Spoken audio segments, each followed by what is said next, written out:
ख्वाहिश का इंजाम। तुम जिस चीज को हाथ लगाओगे वो सोने की बन जाएगी। यूनान पर एक बादशाह हुकूमत करता था। बादशाह को दौलत से बहुत प्यार था। सोने का तो वो दीवाना था। इसे दिन रात एक ही फिक्र थी कि ज्यादा से ज्यादा सोना जमा किया जाए। जब वो सुबह सवेरे सूरज की किरणों को देखता तो उसके दिल में ये ख्वाहिश पैदा होती कि काश ये सुनहरी किरणें जिस चीज पर पड़े उसे सोने का बना दें। सोने की ईंटों, बर्तनों और जेवरात से भरा बादशाह का खजाना महल के एक तय खाने में था। बादशाह को जब फुर्सत मिलती वो तय खाने में चला जाता। सोने की ईंटों को देखकर बहुत ही खुश होता। सोने के बर्तनों को उठा उठा कर देखता। एक दिन बादशाह तय खाने में सोने की चीजों को देख रहा था। अचानक कमरे में रोशनी फैल गई। बादशाह चूक गया। कमरा हर तरफ से बंद था। रोशनी कहां से आ गई? अभी वो ये बात सोच ही रहा था कि रोशनी के दरमियान में एक शख्स नजर आया। बादशाह समझ गया कि बंद कमरे में आने वाला कोई आम शख्स नहीं हो सकता। जरूर ये कोई खास आदमी होगा। बादशाह के कुछ बोलने से पहले ही इस शख्स ने कहा, बहुत सोना जमा कर रखा है आपने। बादशाह ने कहा, यह तो बहुत थोड़ा है। मेरी ख्वाहिश है कि इस तरह के कई खजाने हों। अजनबी हैरान होकर बोला, इतनी दौलत से तुम्हारा दिल नहीं बढ़ा? बादशाह ने कहा, दौलत से भी भला किसी का दिल बढ़ता है? ये तो जितनी भी मिल जाए कम है। अजनबी ने कहा, तुम चाहते क्या हो?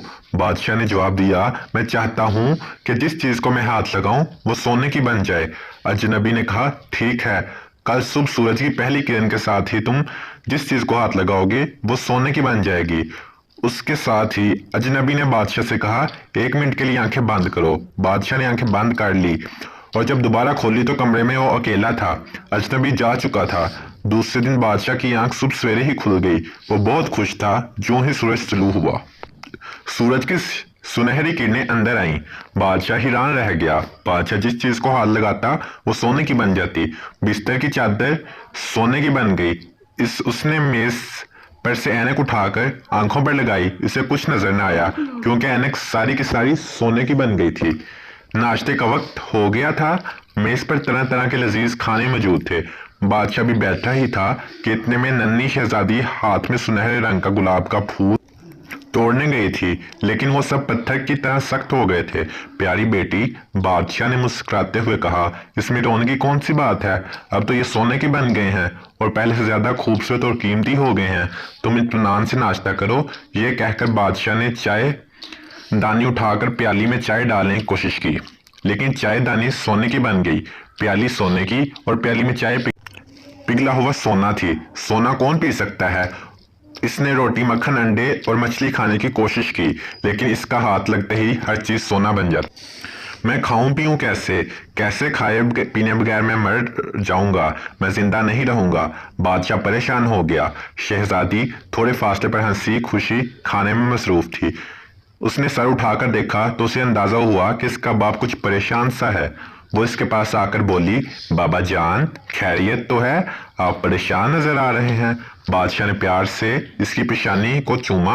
बादशाह को बिल्कुल याद ना रहा कि इसके छूने से हर चीज सोने की बन जाती है। शहजादी भी सोने की बन चुकी थी। उसके काले बाल सुनहरी हो गए थे। जिस्म पत्थर की तरह सख्त हो गया था। ये देखकर बादशाह ज़ारो गुतार रोने लगा और कहा, ए अल्लाह, ये मैंने क्या कहा? काश मेरी शहजादी दोबारा जिंदा हो जाए। अचानक कल वाला अजनबी नबी नुमोदार हुआ और मुस्कुराकर कहने लगा, कहो क्या हाल है? अब तो खुश हो, बहुत सोना जमा हो गया तुम्हारे पास। बादशाह कहने लगा, मेरी बच्ची, मेरी शहजादी मुझसे जुदा हो गई है, कुछ खा पी नहीं सकता, ऐसे सोने का मैंने क्या करना? अजनबी ने कहा, इसका मतलब है तुम्हें हकीकत का पता चल गया है। बताओ, सोना अच्छा है या पानी का एक घूंट? बादशाह ने जवाब दिया, पानी का एक घूंट। अजनबी ने फिर पूछा, सोना अच्छा है या रोटी का एक नवाला? बादशाह ने कहा, रोटी का एक निवाला। दुनिया भर का सोना भी रोटी के नवाले का मुकाबला नहीं कर सकता। अजनबी ने फिर पूछा, सोना अच्छा है या फिर बेटी? बादशाह चीख कर बोला, मेरी प्यारी बेटी, पर मैं अपना तमाम खजाना कुर्बान करने को तैयार हूँ। अजनबी ने कहा, ठीक है, तुम तालाब में जाओ और उसका पानी तमाम चीजों पर छिड़को जो तुम्हारे छूने से सोने की बन गई थी, और आइंदा सच्चे दिल से तौबा करो। کہ آئندہ کبھی اس طرح کی دولت کا لالچ نہیں کرو گے۔ بادشاہ نے سچے دل سے توبہ کی اور تالاب میں کود گیا۔ پھر اس نے پانی لا کر تمام چیزوں پر چھڑکا۔ ہر چیز اصلی حالت میں آ گئی۔ شہزادی پر چھڑکا تو وہ پھر گوشت پوست کی لڑکی بن گئی۔ اس نے حیرت سے پوچھا، بابا میرے کپڑے کیسے گیلے ہو گئے؟ یہ تو خشک تھے۔ بادشاہ نے اسے گلے لگایا اور اسے پوری بات بتائی۔ پھر باپ بیٹی نے مل کر ناشتہ کیا اور باغ میں جا کر پھولوں کی خوشبو سے لطف اٹھانے لگے۔